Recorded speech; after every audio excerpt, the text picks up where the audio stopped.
Good morning, everyone, and thanks for joining us today. Thanks for everybody who's here in person. Charleston's been really great, so happy Friday. Thank you for joining us today for a discussion panel on utility, challenges, and impact on the ebooks that ebooks have on scholarship. I am Sara Rotjan, the Assistant Marketing Director at AIP Publishing, and I will be moderating this panel discussion. We are half in person and half virtual, so bear with us. We will be taking questions live and streaming on the chat, so don't be shy, ask questions, add comments. If you're here in person, there is a mic in the middle of the room, or you can just obviously just speak up. So I wanted to just take a moment to introduce our panelists. So we have myself from AIP Publishing. We have Katherine Brooks, who's here in person from Columbia University. We have George Stachokas from Auburn University, as well as Carl Wenning from Illinois State University. We are now going to take a moment just to do a quick round the house to introduce ourselves. So Katherine. Hi, everyone. My name is Katherine Brooks. I am a collection analysis librarian I'm a collection analysis librarian at the Columbia University Libraries. I'm seated in the Science, Engineering, and Social Sciences division. So I primarily do analysis on electronic usage data for that group, but I also get pulled into a lot of central administration projects since I'm the only analysis librarian at the moment at Columbia. I'm also a science librarian, and I sit on the AIP Library Advisory Board, and that's how I know Sarah. That's great. Thanks, Katherine. So we're going to jump virtually over to Carl. Hi, good morning. Carl Wenning, Illinois State University. I am Emeritus Professor of Physics and Director of the Physics Teacher Education Program at Illinois State since 1994, at least then until I retired in 2008. But here I am still teaching at the university 44 years after first getting there. So I've been there since 78 in physics, and I'm delighted to be here today to talk a little bit about ebooks and how they've impacted our program. Great, thanks. And George. Hi, everyone. My name is George Stachokas. I'm the Collection Strategist and Acquisitions Librarian at Auburn University, essentially the Collection Development Officer for the libraries. I'm the author of After the Book, Information Services for the 21st Century, the role of the Electronic Resources Librarian, as well as editor of Reengineering the Library Issues in Electronic Resources Management. So it's great to be with you today. Thanks, George. Thanks, everybody, for joining us. So now that we've gotten a little bit familiar with each other, we're going to jump right in. Now that we're a year and a half into a virtual, now hybrid work and academic environment, we've gained a greater appreciation for digital resources, recognizing that the digital environment does not provide the same user experience as the print or in person. We wanted to take a moment to discuss how ebooks, digital resources have really made an impact in where we are today. So we're going to just jump off with the first question. I will be asking questions along the way. If anybody has any other ones that they want to add in, by all means. Katherine, we're going to start with you. So thinking about the rapid transition to ebooks, how has it affected your institution? And if you think about the drivers for the shift to ebooks. Sure. So as a science librarian, in the sciences, we've had kind of an e-preferred collection development model for the past 10 years. All of our approvals are e-preferred, and we primarily buy ebooks if possible, if they're affordable. And so that served us well when the COVID pandemic hit. We were already had a lot of things available online, and I think the ebook trend there in the sciences really follows the trend for people and researchers to be using e-journals primarily over print journals. And I would say that the rest of the libraries at Columbia, social sciences and humanities based selectors are still have been more print preferred, although we are running out of space we have an offsite storage facility that we share with Princeton, with Harvard, and with the New York Public Library, and it is quickly filling up. And so there is definitely a space crunch, and so we are trying to move more towards ebooks. Yeah. That's quite honestly what we've been hearing across the board a lot is space, right? So George, Carl, I know you're on the line. Same question to you. Thinking about the rapid transition to ebooks, how has it affected your institution? Okay, well, I think that ebooks are used much more than our print collection. So we've seen a long decline in the use of print that goes back 10, 12 years, noticeably at Auburn. I think increased user convenience, that's one of the primary drivers of ebook usage. Also, we've had changes in how we use space. We need to use library space for our Innovation Research Commons that includes 3D printers and makerspace. We've got some high-end computers that we brought into the library. So really, we need to change how we use space and also continue to reach out to our users. So ebooks have been very important, making sure our content is still used.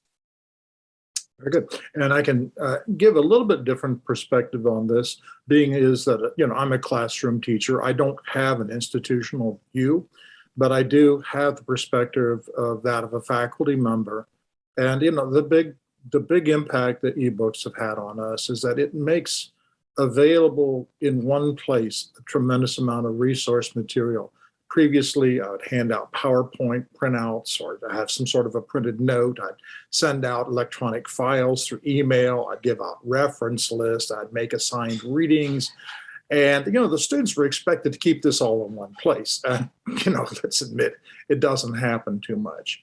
And, I find that students tend today to be much more electronically oriented. I mean, one of the problems we have as classroom teachers is getting students to read things. You give them a book and it's hard to get them to read a book. But I find, take a look where people's noses are. They follow their fingers every day, right there on the computer screen, right there on the cell phone, the iPad, whatever. And they're paying attention there. So, ebooks has had a huge impact on me as a classroom teacher, as well as on my students, being able to have all these resources literally at the tips of their fingers.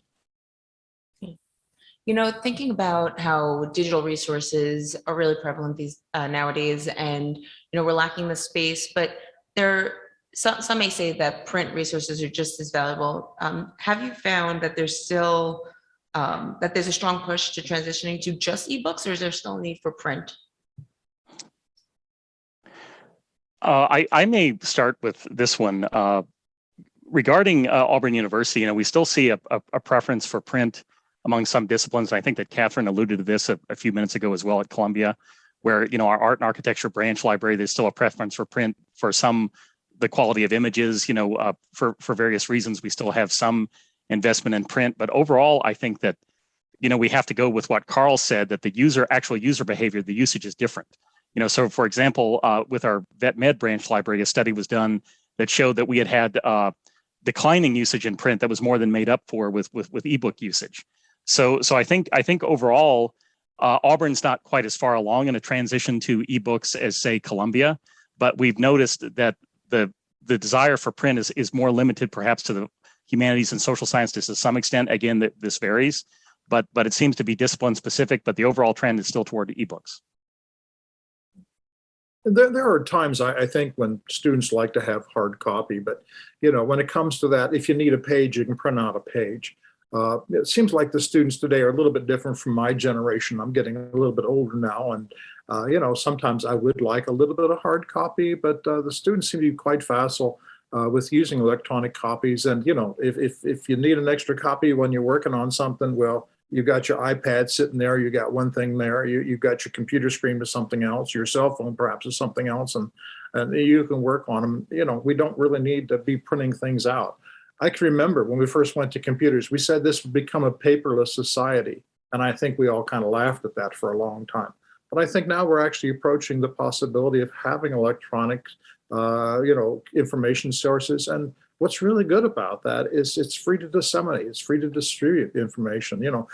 Information is one thing you can literally give away, and still we all become richer. And that's a great thing. You can't do that with hard copy. I would say though, for us, we do still need print, especially in the textbook world. There's a lot of textbooks used for courses that do not have an e-version available for institutional purchase because the textbook companies are wanting students to purchase an individual copy. There may be a Kindle version, but we can't license that. So we certainly still heavily use print textbooks, put them on course reserves at various circulation desks, and then students can check them out for a couple hours at a time. I also think some scholars certainly do prefer print, especially if they're going to dig really deeply into a monograph. It can be really nice to just be able to page through it, flip back and forth more easily. Although there certainly are those advantages in ebooks of being able to search the full text. Yeah, I was going to say there's something to be said for the digital flip and the digital markup. Mm-hmm. but I guess, that's a balance for everybody. Going to shift gears a little bit, when you're thinking about, this is mainly for Katherine and George, but if you're thinking about the user and digital rights management, what would be some of the licensing challenges you face when setting up access to ebooks? Well, I would say that we strongly preferred DRM-free titles and do our best to not purchase any that aren't DRM-free. We also prefer the ability to have whole book downloads and to have annotation available.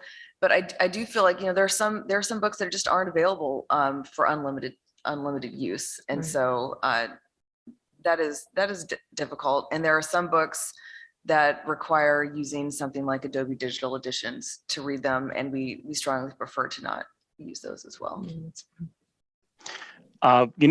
We have similar concerns to what Katherine just mentioned at Auburn University regarding a preference for DRM-free titles. We prefer the publisher's platform. We want to purchase something that comes from the copyright holder as opposed to an aggregator for the most part. But again, cost is an issue for us because of our budget. So that's perhaps something of a difference. And again, that can vary across libraries and library systems. But I think in general, there are some problems with ebooks that aren't addressed in licenses, at least not very well. And these kind of shift toward issues of usability and metadata. So to some extent, and this may be a topic for some other questions to address a little bit later in the talk, but that's one thing we'd like to see ebook content to be as discoverable as journal content. And I think we're still working on that in the world of libraries and information resources. George, that's a great segue. So thank you. Then follow to that question is really going to be, thinking about user needs and features and platform functionality. What do you look for when considering access? And Carl, same to you. As a professor, you have a professor and an author.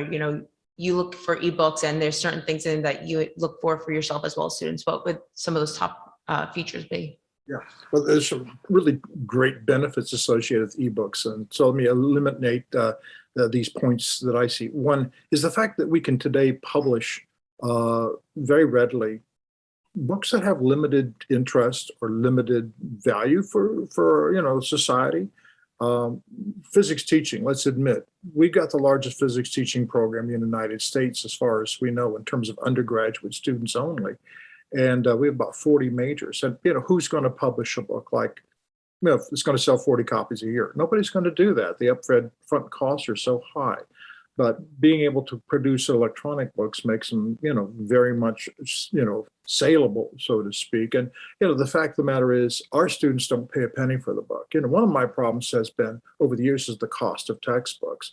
I mean, I look back some of my college books from years ago, and, $15, $20. And, a lot of our books today are sitting up there $300, $400, and we use it for a semester and maybe just use a few pages of it sometimes. I've seen that. And now today with the electronic copies, students have access to, in our case, 3 books that I wrote, teaching high school physics, volumes 1, 2, and 3. And, that is a real benefit of having electronic books. But, internally, when you come to books, when we look for things, you might have to sometimes in a physical copy, have to look at the table of contents and, maybe some sort of an index. And, anybody who's written a book realizes that these things tend to be rather restrictive in terms of what they mention inside the book. And if you're looking for something, the automatic search functions that are available are incredible because, in the index section, there may be 2 or 3 references to a particular term, but there might be hundreds of uses of that term in the book. And you want this one particular reference, say this one particular quote, this one particular line, and you can't find it by traditional means. But, you do a search function on an ebook, and by golly, you'll find every incident of it, which is a far superior way of accessing information. So, I think that's wonderful. And, having published 3 books, I would see now that I think this is a growing industry because, one, the need for it, but 2, I think as an author, if I were to rewrite these books, I'd write them a little bit differently. I would include more video. I would include more hyperlinks. I'd really do internal and external referencing much more than I did beforehand, because I used to have this rather parochial view that everything's on paper and, it's kind of hard to get it, therefore we're not going to worry about it. But today it's there at the click of a link, and that's phenomenal. So I think we're seeing the beginning of a revolutionary industry in electronic publishing, and I think ebooks are leading the way. Great benefits for everybody. Great, thanks. I would add that in terms of what we're looking for, we really want a platform that has a sophisticated search engine. So although of course we use our online catalog and discovery layer at our institution as a way for people to find things, a lot of researchers or students, once they get to an ebook platform, they are searching within that platform. They continue to explore the platform. So a platform that has proper Boolean searching, phrase searching, etc., and does do the full text searching is important for us. So I would echo what George said, in that we also really want that full text searching. Yeah, So. I definitely hear the importance of it. Yeah, I would just add to what my colleagues have just said. I agree with them about all the points I think that they've raised. That we're still wanting improvements in online platforms for ebooks. So we also want rich metadata whenever possible. And again, there are different ways of finding content in terms of technology. But I think that having rich metadata helps us, because again, we don't, for web scale discovery and some other tools provided by libraries, we don't rely on the same algorithms, for example, that Google provides. And we don't necessarily want to compete or copy them in what they're doing exactly. So therefore, we still need to think in terms of rich metadata for ebooks. And also with platforms, one problem we have sometimes with our users is that they may encounter platforms where it's not clear whether Auburn University has access or not. So again, there's still some issues to work through, and there always will be. But I think that overall, the convenience of ebooks, the searching for content within ebooks, and just discovery of ebooks is much, much better than print titles. And I don't think it's even comparable, to be honest with you. I think that ebooks are really expanding the capability of scholars to analyze and use and find content much more than print. It sounds like ebooks is the future of how we're performing within scholarship. We've heard great benefits of having access to ebooks and the functionality behind it. But if you can think of, are there any things that you look at ebooks and find them to be counterproductive to how they function? When you're looking at the value, assessing the value of them, what are some things that you might want to avoid? I could start off talking about that a little bit. I think some of the challenges with ebooks are if you want to save your annotations and your notes, you generally have to have a personal login to the platform. And because we have ebooks on so many different platforms, people then, if they actually want to save their notes, again, have to create many, many personal accounts. And I think that's really difficult. And it's difficult for some people to navigate all those different platforms because they look different and they act differently. And I think the user gets confused by that. I've certainly seen that in my library instruction sessions where people don't understand that different books are hosted on different platforms. And they don't really know how to navigate that. George, Carl, was there anything?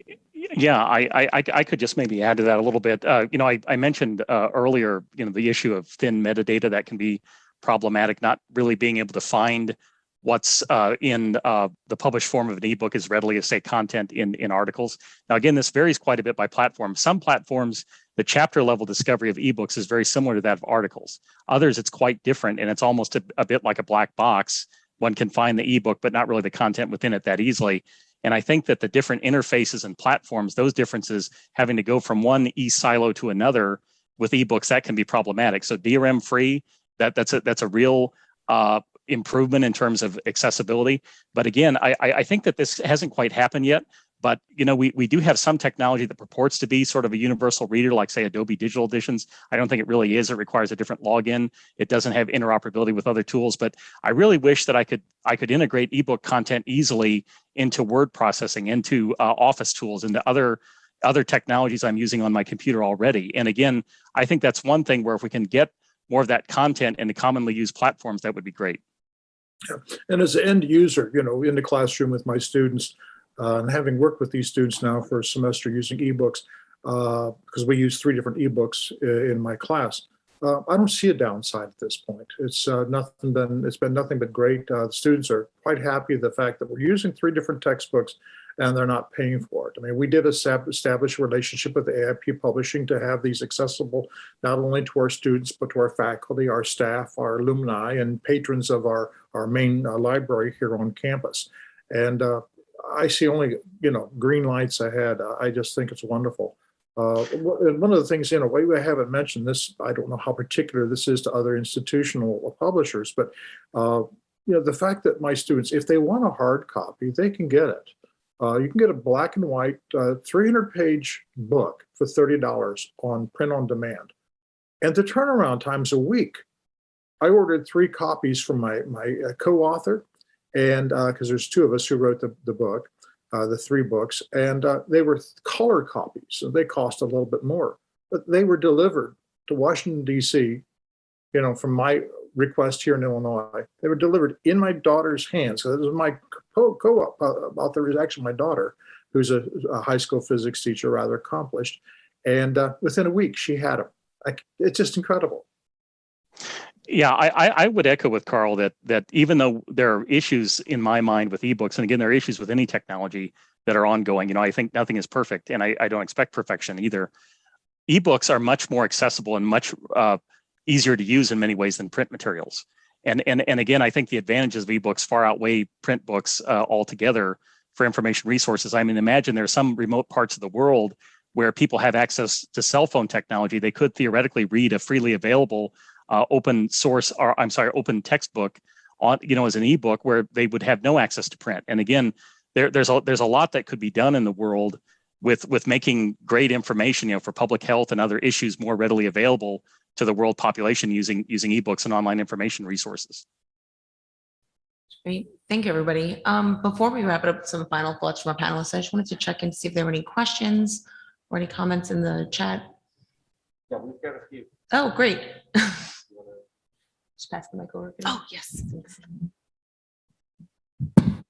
So we have a few questions coming in from Pathable, but I'd also say that if there are questions in the audience, you should feel free to use the mic. The first is more of a statement than anything else. Carl Lennon says, I've been surprised, even as a liaison to literature departments, to see some graduate students in those departments unwilling to use print unless they have to. This seems to be a change from even 5 years ago. Does any of the panelists want to comment? Because the question was more or less directed at me. I mean, I'm working with the students day to day in a class, and I've taught physics at this university for over 40 years now. And one of the common restraints, that we make among each other as faculty, our students don't want to read things. But we find the students are much more willing to spend time with electronic media. So I think we're morphing into a way of education which is more suitable to the needs of our students. And I don't think we'll ever overcome this unwillingness to actually read things, but I think we're making strides in the right direction. I mean, the advantage of an electronic book is if you have an electronic reader, then if students want the book read to them, then that's what they're going to do. I mean, at night I come home and I sit down with my cell phone or my pad, and I have books read to me. It's sometimes a lot easier. And, maybe if that's the way students want to communicate today, audibly rather than visually by reading, then we need to simply respond to that desire. We're trying to make education more accessible, not less accessible. Great. Thanks, Carl. So the next question is, in terms of equity and accessibility, ebooks are almost always better, except when it comes to ILL and uncertain power grids. How to help patrons come to terms with this when their personal preference is print, because they are personally able to access that? I might start. I think Katherine may have other insight about this as well. But I think that we're seeing a growth in lending for ebooks and electronic resources in general. I mean, it is happening now. Again, there have been restrictions. For example, historically, folks have had to print out a again, I'm not going to provide an exact timeline of changes in ILL services, but one's heard about printing an article and having to scan it and then send it rather than just sending a PDF copy directly. But again, we're getting into downloading full ebooks now for some ILL services for some publishers. So again, I think that change is afoot. It's still problematic.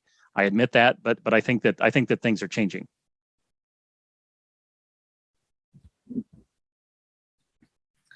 I feel like at Columbia, we haven't seen as much of a change in the ILL. I do think that needs to happen. ILLing like entire ebooks, yeah, definitely needs to happen. I guess in terms of supporting patrons who really only can access print, I guess I would say that, if we're able to, as librarians, if there's someone who reaches out to us who really needs a print copy of something, I hope that we're able to accommodate them, and that even if we're moving towards an ebook world, there can still be those circumstances where we would buy print copies, and we certainly are still buying things in print.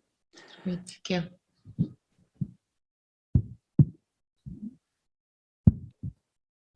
I'm curious about the role of controlled digital lending and how big a role it plays in delivering content to users in a blended print and ebook system. Do any of the panelists want to comment? I think, in terms, in a way, this question kind of builds on, I think, what we were talking about earlier to some extent. Again, I think there are changes. For example, Springer has a print on demand function that they've had for a while, where someone can purchase a title at a relative cost. I mean, this is something Carl could probably talk about too, the ability to create print copies from ebooks that are otherwise made available, so that is accessible to students. Now, I think in terms of controlled digital lending or controlled lending in general, I think that there are different options we can have, to try to address gaps and problems. I don't think we're going to have a how should I put it, instant gratification for everyone in the current system. But again, even our historical ILL system has been pretty good in say North America, getting titles or information to folks who need it, even if they're not able to get it immediately. So again, I think that ebooks and ebook accessibility are improving. And again, some consortia and some other entities are able to negotiate contracts that provide more robust ILL lending. So that's another issue where, again, with almost everything with electronic resources, we really have to pay attention to our license agreements and try to expand access that way as well.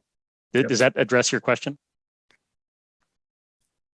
I think it was one of the people who posted, not necessarily. Oh, sure. Okay, good. Okay, sorry, but yeah, I think that's the answer I would give. Again, it's a good question, not easily answered with specific details, but I think that the overall trend is toward greater accessibility. And again, none of these systems are perfect or have been, but I think we're working on it. Yeah, and let me say a little bit about AIP Publishing and our work with them. While we have the 3 books teaching high school physics available to our students, they come as part of a group of about 20 books in this series called Professional. And I think right now there are, and Sarah will have to talk to this, so there's 4 major divisions within which we can find these ebooks today. And, teacher education materials are in the professional group of acquisitions that we have at our library. And what's really nice about that is now that I know that this is available, there's also about 6 or 7 other reference works that are available to my students as part of this professional package that I heretofore had never really looked at. And so suddenly they're kind of put forth as part of this package. And I say, well, we have access to it. What are they? And it's actually increasing the number of resources to my students now because of the way they're being marketed. And so I'm having students make readings in other books that are electronic and freely accessible through our university library here, online. And it's great. I think it's a really good way. That's one thing for, libraries to become, is a clearinghouse for information. Let's get this information into the hands of the users. And, this is part of the promotional approaches that are used by some publishers can certainly be doing this. Great, thank you. So another question, any thoughts on the cognitive differences of reading and thinking of print versus digital? For example, Reader Come Home, The Reading Brain in the Digital World by Marianne Wolf. I might take a stab at this one. And I think that some research has taken place that shows that there might be less reflection, maybe less absorption of certain ideas, a change in how the human brain reacts to the process of reading digitally versus in terms of paper. But again, I would like to see more research and really understand this on a deeper level. Probably see more studies in neuroscience, more in-depth scientific research, because again, I think our whole civilization is shifting from analog to digital communications. Again, this accelerated after World War II, with computing, with all the different changes that are there. And again, our species really wouldn't survive. We wouldn't have as many people alive on this planet if we hadn't made this shift to digital communications with, whether it's meteorology or all these other sciences where we need more information. We need it now. We need to be able to process. I mean, think of the Green Revolution and all these other related, so they're direct and indirect benefits as well as cost, to be honest, but indirect benefits and costs from the shift from analog to digital communications worldwide. And so I think that we really can't stop and really can't go back.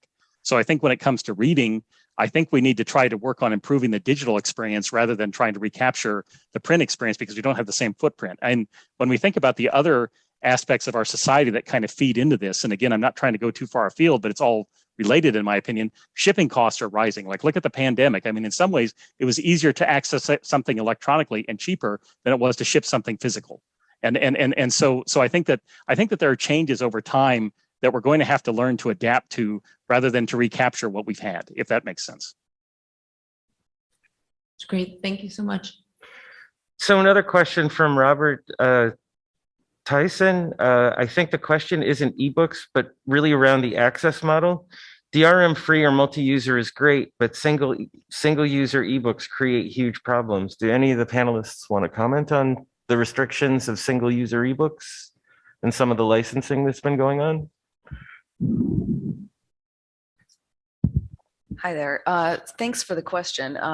So I'm not sure I can really comment on the licensing per se, but I do think that the single user titles are problematic for our users because they don't understand why it is when they find a book in our catalog and they click on it and they get to the platform and they've made it through all those hoops, why they then can't read it.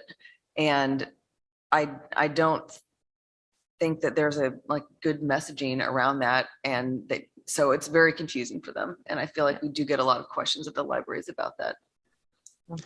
I agree with Katherine. I think the one user model, there's obviously an attempt to control costs, to find, perhaps, and again, I'm not saying whether the pricing is valid in any particular case. I'm not going to go out on a limb and do that.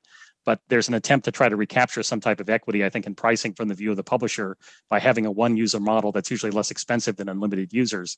But I think that the technology and the platforms, especially the variances across platforms and how this is explained to users, it could be a lot better. And I think that Auburn University, we purchased one user ebooks simply because of cost containment. And again, we assume that some titles, we want them in our collection, but we don't anticipate a lot of usage. We anticipate some usage. So it's kind of a bit of a gamble in terms of how often will this title be used. And sometimes we have to backtrack and purchase more copies or purchase an unlimited user copy if, again, our calculations don't prove correct in terms of what our anticipated usage will be. So we've got a question in the audience. If you could just introduce yourself and then let us know your question.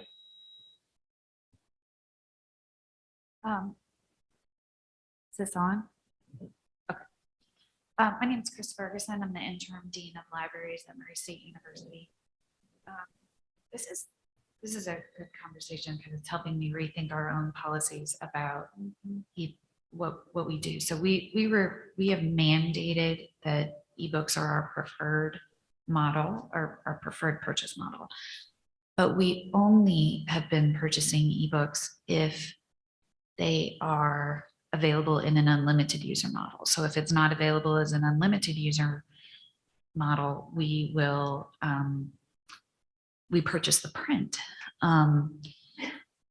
So I'm hearing, I think it's Auburn, it's Georgia at Auburn. Is that correct? Yeah, yes.